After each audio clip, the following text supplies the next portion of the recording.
Our body, see, we all learned about space element, right? Our body is fundamentally made of 5 elements, Pancha Bhootas: earth, water, fire, space, ether, and air. All these 5 elements make up our body. Connecting to your body, connecting to your body as the base, the root of the source of that 5 elements, which is the source of your body, will make you experience so much of healing and shift in your inner space. Now, we're all going to be manifesting the power of Bhuta Jaya, which means oneness over the elements. Listen very carefully. Swamiji tells beautifully. It is not power over the elements. We all have become so insensitive to the surrounding around us. We've all become like so used to, we take the nature so much for granted, is it not? When you wear your belt, the hip is forgotten. When you wear the tie, the neck is forgotten. When you wear the shoes, the leg is forgotten. Only when your belt becomes tight, you remember the stomach. Understand, same way, we have all taken the nature around us so much for granted. How many of you every day actually connect? How many of you are noticing we actually don't connect? We don't relate to the wind. Every moment wind is gushing. There's so much of wind around us. There's so much, we are so much in constant inner chatter. Only when you take a break, when you go to a vacation, even when you go to a vacation, you're only still thinking about, oh God, my boss will call me, oh God, I need to go back and catch up. Or even when you're enjoying the nature, you go and you're too busy trying to capture that moment. So you try to click selfie, how you can edit and post it on your Instagram. We do not connect to the nature that is abundantly available to us at all times. Is it not? Ma is saying, Maharleen Gomez is saying, I agree on taking nature for granted. Actually, all the pollutions we do, Swamiji told us, it's a very important revelation. Swamiji said, whole humanity is trying to run around giving trying to resolve climate crisis. It will never happen till humanity is taught not to live in harmony with the nature and all. Till humanity is taught to connect with nature as their source. Till humanity is taught completion, oneness. Oneness is the only principle. Just this one concept, oh, as long as I live, let me take as much as I can from planet Earth. That's all. After I leave the body, who cares? It's someone else's. The planet Earth is someone else's. Because this concept of only one life is taught, we exploit planet Earth. But in Hinduism, see, everything is worshipped as God. To add sacredness to anything, we just declare that as mother. That's all. To make water sacred, we just call it as Ganga Mata, Devi Ganga. To make food sacred, we just declare food is Annapurani, Devi Annapurani. To make fire sacred, we declared fire as Agni Devata. To make cow sacred, we declared as Gomata, mother, cow. To make education sacred, we declare education as Saraswati. To make power sacred, we declared power as Durga. To make wealth sacred, we declare wealth as Lakshmi. The very thought current in Hinduism is so beautifully established, you cannot take anything for granted. You will, that's why they say, if you kick a book, you are directly kicking Saraswati. That's why you're not supposed to touch the book with the leg. You're not supposed to waste the food. Why? It's Annapurani. You're not supposed to take money for granted or use it for wrong purpose. Why? It is Lakshmi. Everything is taught so beautifully. Bhumi, you can never take Mother Earth for granted because she is Bhumi Devi. But somehow we all lost touch. We all got this disconnect. And now we're all living in a place where even to enjoy nature, people go to Google and see nature and watch nature pictures. We are so busy. Even when you go for a vacation, you're not enjoying that. You instead try taking selfie, try making reels, try doing this and that to capture that moment. Swamiji very beautifully tells, you can never have power over the nature. your ability to express oneness over the nature, your ability to express oneness with the nature. That is the way reality manifests. As long as you try to grab the nature, you will never have nature manifest what you want for you. Understand, first and foremost lesson to manifest any power is not power over others, power is oneness over others. Unfortunately, our unconscious mind always tends to think naturally you will be pushed to manipulate, to control. Manipulation is not manifestation. That is the difference between black magic and white magic.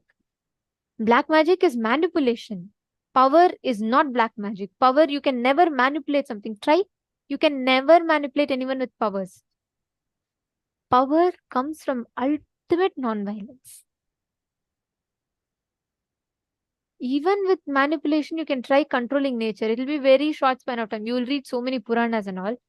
Suddenly, you will see some Asura will win over 3 worlds. Some Asura will have control over the whole universe. But it will give you, manipulation will give you, but for a short span of time.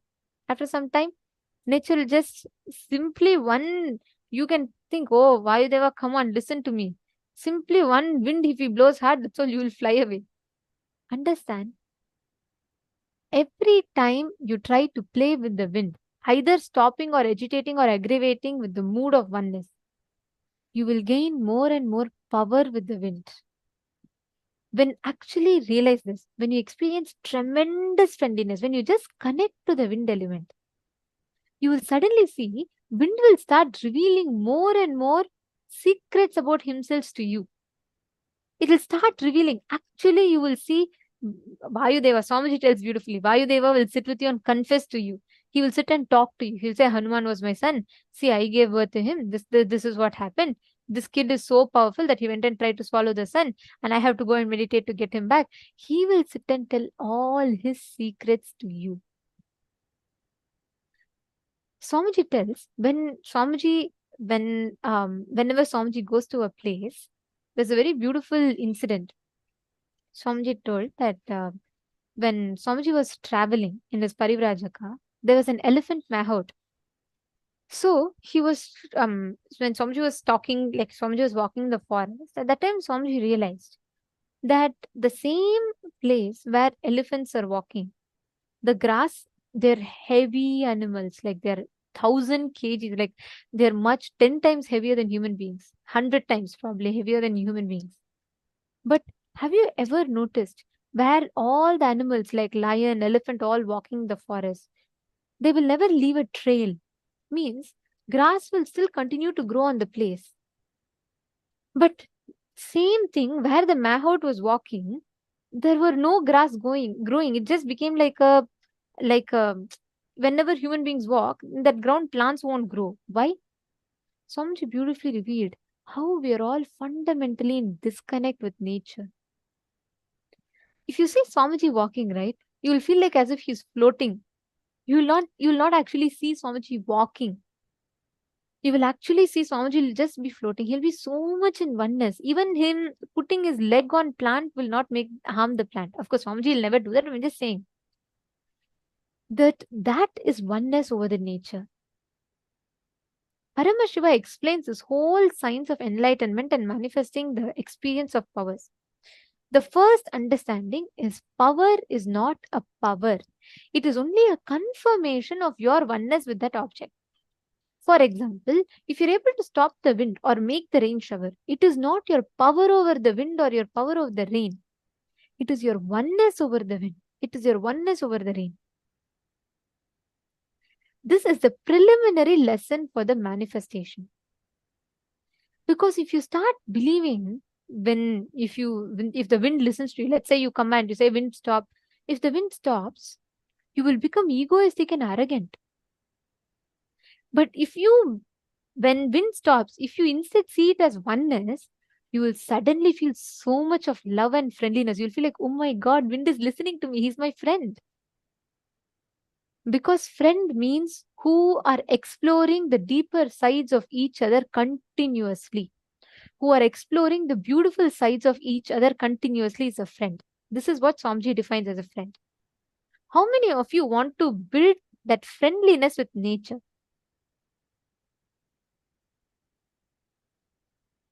How many of you want to build that tremendous oneness with nature? Okay, can you all post your understanding? Swamiji has given such a precise explanation of powers. Can I request each of you to type out what you understood? Come on, take a minute. I request everyone to type out.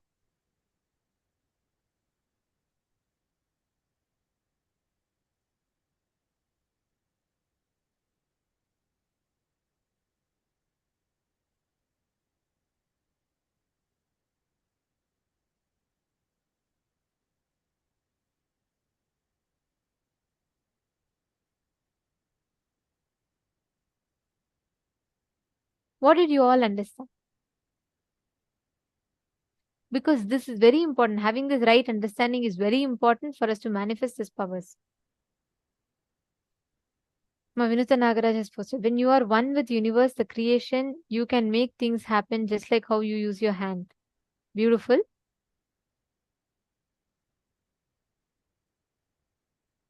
Mary Claire has posted, powers are not manipulation, but unity and love. Beautiful. Come on, each of you post your understandings. Every one of you post what you understood.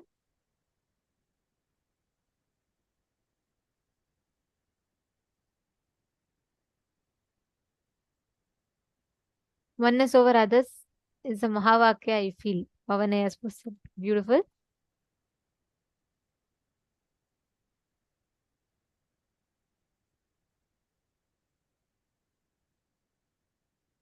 NT has posted, wow, me. Okay, you want to manifest. Surely you will do it. See, if you just connect with the nature, simply you will manifest the reality. It will very easily happen. The whole experience will so beautifully start flowing through you. Just declare that space of oneness. Now, I request each of you to take a few minutes. You are just going to sit and connect. Okay? You're just going to sit and connect with the wind. Don't try to say, oh, come on, wind, I connected with you, now move. Nothing. He will not move. He will not even move from that place. In fact, even if he's blowing, he will stop blowing. Understand? Don't try to dictate. Just try to connect with it. Just experience that sweet friendliness. Suddenly experience how that whole space opens up. Experience, just connect with it. Ma Karin Shivnadar, you're asking what if people don't want to be friends? No, I'm not even talking about people. First, start connecting with nature. Start connecting with the nature around you. Just fill yourself with love. Just sit now. Connect to the wind. Today, this is the power we're all manifesting. Power over the 5 elements. Oneness with the 5 elements of nature. Connect intensely to it and beautifully see how the whole manifestation starts happening in you. Sit now. I request every one of you to actually, if your daytime or nighttime is also fine, just go see the sky, connect with the wind, take a few minutes and really become one. Establish oneness over the wind.